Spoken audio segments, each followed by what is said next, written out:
జగన్ అనేటటువంటి వ్యక్తి ఇండివిజువల్గా పోటీ చేస్తే శక్తివంతుడు, అతన్ని తట్టుకోవడం కష్టం కాబట్టి మీరందరూ జట్టు కట్టండి అని చెప్పేసి ఆంధ్రప్రదేశ్లో ప్రశాంత్ కిషోర్ ఇచ్చినటువంటి సజెషన్నే తెలుగుదేశం పార్టీ పాటించింది. ఒకప్పుడు జగన్ గెలుపులో కీలక పాత్ర పోషించిన ప్రశాంత్ కిషోర్ రెండోసారి మొన్నటిసారి తెలుగుదేశం పార్టీ గెలుపులో కీలక పాత్ర పోషించారు. వాళ్ళిద్దరి మధ్యన ప్రధానంగా ముఖ్యమంత్రి పదవికి సంబంధించి పవన్ కళ్యాణ్ అభిమానులు, చంద్రబాబు అభిమానులు పెద్ద ఎత్తున చర్చ నడుస్తున్నటువంటి సందర్భంలో ఒక పెద్దవాళ్ళిద్దరి మధ్యన ఒక ఒప్పందాన్ని కుదిర్చాడు. అదే చంద్రబాబు నాయుడు సీఎంగా, అదే సందర్భంలో డిప్యూటీ సీఎంగా పవన్ కళ్యాణ్. అది ఉపయోగపడింది.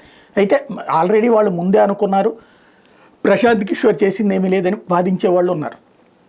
అది పక్కన పెడితే ఇప్పుడు తమిళనాడులో ఈ ఫార్ములా అమలు చేయమని చెప్పేసి అక్కడ ప్రశాంత్ కిషోర్ విజయ్కి చెప్తున్నాడు. ఏదైతే టీవీకే పార్టీ అధినేత అయినటువంటి విజయ్ 2 ఏళ్ళైంది పార్టీ పెట్టి, మొన్ననే మహానాడు పెట్టడం, ఆ సందర్భంగా ప్రశాంత్ కిషోర్ని వెళ్ళడం, ప్రశాంత్ కిషోర్ వేదిక మీద పార్టిసిపేట్ చేయడం చూసాం. ప్రశాంత్ కిషోర్ గెలిపిస్తానన్నటువంటి హామీ ఇవ్వడము చూసాం. అదే సందర్భంలో తనని గెలిపిస్తే కనుక జాతీయ స్థాయిలో నన్ను కూడా గుర్తుపెట్టుకుంటారు, ఏది నన్ను ఒక ధోనిగా గుర్తుపెట్టుకుంటారు అన్నటువంటిది చెప్పడం చూసాం. ఇప్పుడు అతను ఇచ్చినటువంటి సజెషన్ ఏంటంటే విజయ్కి, ఆంధ్ర ఫార్ములా ఫాలో అవ్వండి. మీరు ఇండివిజువల్గా అయితే మీకు ఒక 20% ఓట్లు ఉంటాయి, అది గెలవడం కష్టమవుతుంది. అదే సందర్భంలో భారతీయ జనతా పార్టీ 17 నుంచి 20% ఓట్లు ఉంటాయి ఇప్పుడు వాళ్ళతో మీరు జట్టు కట్టేటటువంటి ఉద్దేశం మీ భావజాలానికి వాళ్ళకి వర్కౌట్ కాదు. కానీ భారతీయ జనతా పార్టీ ఏఐఏడిఎంకేతో పొత్తుకు రెడీ అవుతుంది. ఏఐఏడిఎంకేలో ఉన్నటువంటి ఓట్లని అది ఇంతకుముందు లాక్కుంది. ఇప్పుడు ఏఐఏడిఎంకేతో అది పొత్తుకు రెడీ అవుతుంది. ఏఐఏడిఎంకేకి వచ్చేటప్పటికి 25% దాకా ఓట్లు ఉంటాయి.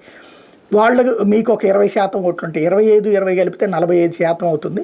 కాబట్టి ఆంధ్ర ఫార్ములా ఫాలో అవ్వండి. పళనిస్వామి ఎవరైతే ఇప్పుడు ఏఐఏడిఎంకేకి హెడ్గా ఉన్నాడో తనకి ముఖ్యమంత్రి పదవి, అట్లాగే ఉప ముఖ్యమంత్రిగా ఆంధ్రప్రదేశ్లో పవన్ కళ్యాణ్ తీసుకున్నట్టుగా విజయ్ని తీసుకోమంటున్నాడు. ఎందుకంటే వాళ్ళకంటే ఓట్లు మీకు కొంత తక్కువ ఉంటుంది కాబట్టి తీసుకోండి అన్నటువంటి ఓ ప్రతిపాదన చేశాడు. అంటే అది జరిగితే కనుక ఎప్పుడైతే ప్రధానమైనటువంటి శక్తుల మధ్య యుద్ధం నడిచేటప్పుడు మిగతా వాళ్ళందరూ దెబ్బతినేస్తారు. ఆంధ్రప్రదేశ్లో కనుక కాంగ్రెస్ పార్టీ, సిపిఐ, సిపిఎం ఇట్లా అనేక పార్టీలు, బీఎస్పీ వీళ్ళందరూ ఎట్టయితే దెబ్బతినేశారో ఆ టైపులో అయిపోతుంది. అక్కడ భారతీయ జనతా పార్టీ పరిస్థితి కూడా అయిపోతుంది.